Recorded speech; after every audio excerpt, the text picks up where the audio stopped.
everybody, and welcome to the Keri Runs 100 Miles YouTube channel. So today we're going to do things a little bit differently. Today I am going to take you on a little trip back in time to 2017 when I ran my very first marathon. I brought my medal here to show you. So this is my medal. I ran it here in Joplin, Missouri, which is over here in the corner, and then I live right here in the top corner of Arkansas, so about an hour away from Joplin. And the reason I am doing an entire video about that particular race, and I should say I don't do a lot of races. I've done about 10 or 12 half marathons, a 25K, and 2 full marathons, which in some ways makes this feat of wanting to run 100 miles even crazier, but that's just a whole nother video. But the reason I wanted to talk about this specific race is because this race was less about miles run and more about the fact that I really used the training for it and the actual race as almost a form of therapy. Until this point, I had been in therapy, just dealing with some traumas of my childhood and traumas and just issues that I had. And I had been doing really, really well. Like I had come to a place of forgiveness for people, forgiveness of myself, forgiveness of other people, letting go, for lack of a better phrase, of some things that I had dealt with.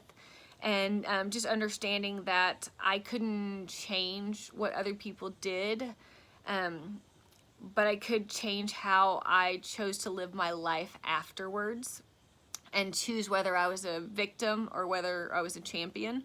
And so I had really come to that point where I was doing great with those things. However, the one thing I could never shake was this need to be a people pleaser.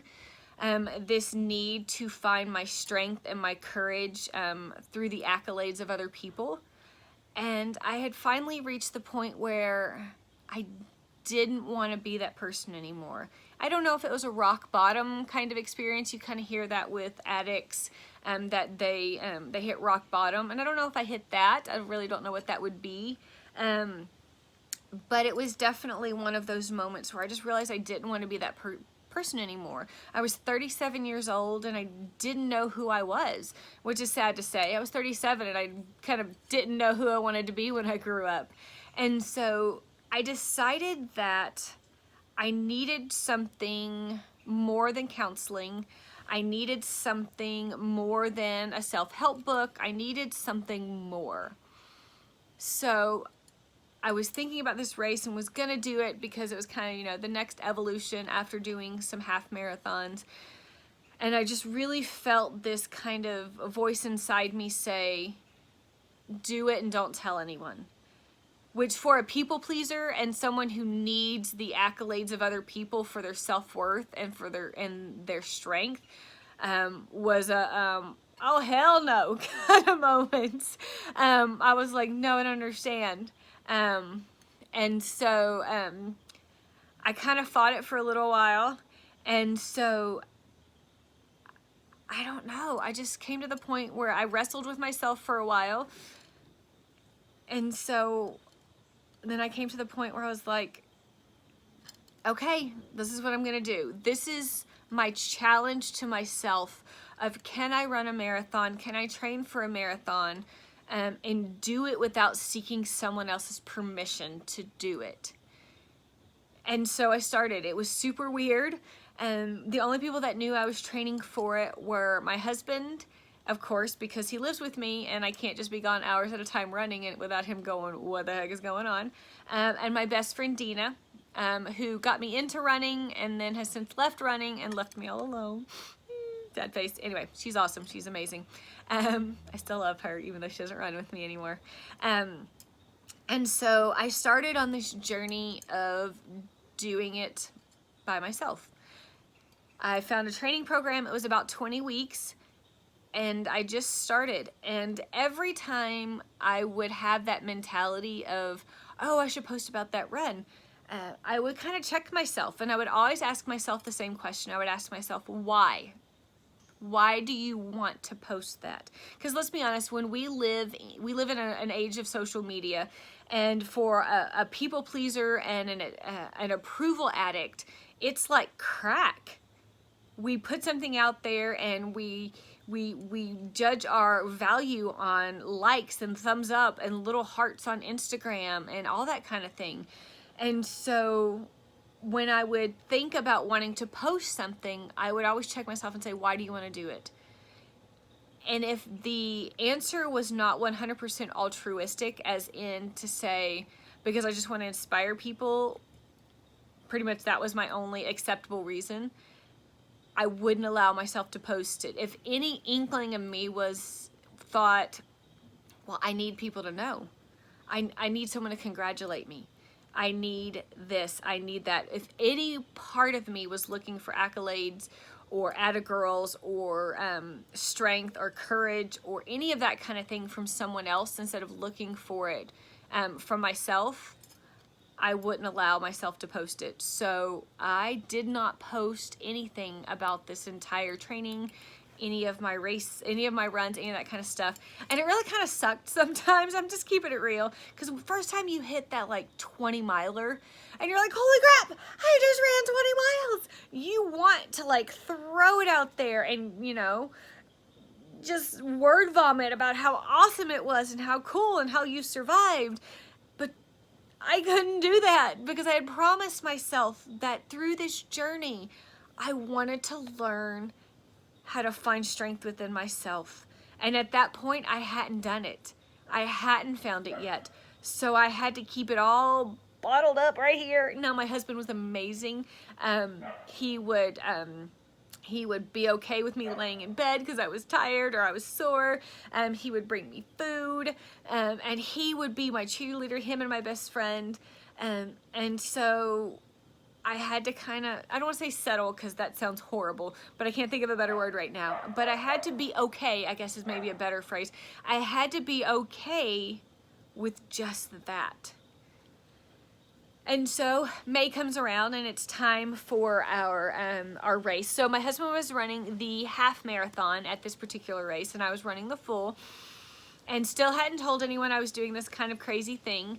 And so I decided, I still hadn't told anyone, but my mother-in-law had come to watch our kids. And so it was the Friday before because we were going up, it was a Saturday morning, so we were leaving on Friday. And we were getting ready to pack up, getting the last minute stuff together, and she said something about running a half marathon. That's so cool that you guys can do it together. You should be done kind of around the same time. And it was the first time I uttered the words to someone, and I go, oh, actually, I'm running the full marathon. And her face, of course, was like, well, how long is a full marathon? And I remember going, it's 26.2, and the look on her face was, of course, like most people, you're doing what? Why? What? Huh? 26.2? How long is that going to take you? And all these questions. And she, you know, of course, was like, that's amazing, that's awesome, all that kind of stuff. And for the first time in probably my whole life that I can mentally remember, the accolades, that's awesome was nice, but it wasn't needed. And there's such a huge difference in that. So I was able to say those words, and I wasn't looking at her going, now tell me I'm good, tell me I'm good, tell me I'm a good girl, tell me I'm doing great, tell me I'm awesome. I just said it, and she kind of, you know, went off like a lot of people do, in a good way, not in a bad way. And I was just able to accept it, but not need it. And that was pretty damn cool from someone who'd spent decades needing that in order to feel strong and feel powerful and feel worthy. To not have to have that in that moment was life-altering in some ways. So I went and did the race, and if you follow me at all, you know I'm a slowpoke, especially first marathon. No one's fast at those. Well, there are probably tons of people who are fast at those. I'm not whatsoever. So it took me all of 6 hours, and there were moments of sadness, moments of elation. I mean, it was, you know, maybe like the however many stages of death there are. I think I went through all of them multiple times. And so the original plan was my husband was running the half, and so he would be done and fine. And he was gonna run back and run in the last 2 to 5 miles with me, just to kind of be my support system, because I knew it would be hard. However, because he's my husband and he goes balls to the wall when it comes to this kind of thing, he injured himself, and so he was hobbling profusely. Like, he had time, he went back to the hotel, showered, was hobbling everywhere, gathered our stuff, and he tried, bless his heart, to come back and meet me to run that the last miles in. He made it like a quarter of a mile before he called me. He's like, I'm so sorry, I just can't do it. He had hurt himself that bad. He injured his hamstring or something, or his calf muscle, I can't remember what it was. And I was like, it's okay. I was okay. I would have loved, absolutely loved for him to be there in those last few miles with me, but I didn't need it. I was completely comfortable in my own skin and in my own strength, and so I did it. I finished it up by myself, and when I crossed that finish line, the emotional and mental baggage and change that dropped was something I didn't expect. Like, I knew I had done this journey and had done it to the best of my ability, and I had done what I had set out to do. I had done this without needing anyone's praise and adoration and any of that kind of stuff. But I didn't realize when I crossed that finish line, like a lot of people, I bawled, I cried, and maybe it was a little from pain, a little delusion, I don't know, but I was so damn proud of myself. And I don't say that a lot. I don't. I've just never been that person. I'm not a prideful diva. I'm a singer, but I'm not a woohoo, look at me kind of singer. I'm just not that kind of person. And so, but just to have that overwhelming sense of pride, and I did great, and I did it without needing other people, I found that strength within myself, was just life altering. And I've been able to keep that mentality for the last 2.5 years. Not to say I don't like other people's thoughts and accolades or opinions, but I don't need them to know who I am in Christ, and who I am in myself, and who I am as a mom, and as a wife, and as a friend, and all those kind of hats that I have to wear, just as a woman, just in my particular life. And so it was pretty amazing. It was definitely life-changing. And so here I am doing something crazy, and this time I am putting it out there for everyone to see, because I want you guys to find the same freedom that I did. I want you to find whatever it is you need to find in your life that needs changing, and figure out a way to change it. Maybe yours isn't running a crazy amount of miles. I've got this God light coming in now from, anyway, sorry. Maybe it's having the hard conversations. Whatever it is you need to do to change your life, I want this whole crazy endeavor to be the inspiration for your jumping off point to find out who you are, and find out the kind of life you want, and just to be able to be whole and happy and healthy, mentally, spiritually, emotionally, wherever it is you're lacking in your life. So that's my story. Story time. That's my story of the Unspoken Marathon. I would love to hear any comments you have in the comments.